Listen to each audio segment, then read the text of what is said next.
जीवनात कधी कोणत्या क्षणी कसली वळण येतील हे कुणालाच माहीत नसतं.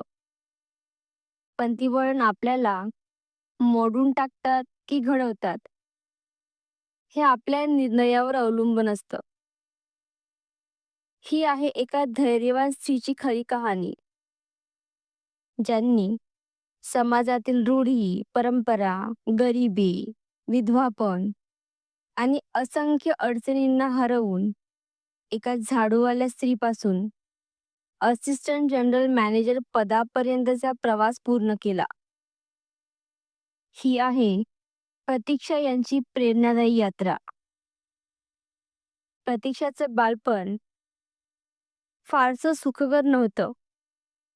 शिक्षण 7वी पर्यंत झालं आणि घर पूर्ण स्टोरी ऐकण्यासाठी लिंक कमेंटमध्ये दिलेली आहेत. धन्यवाद.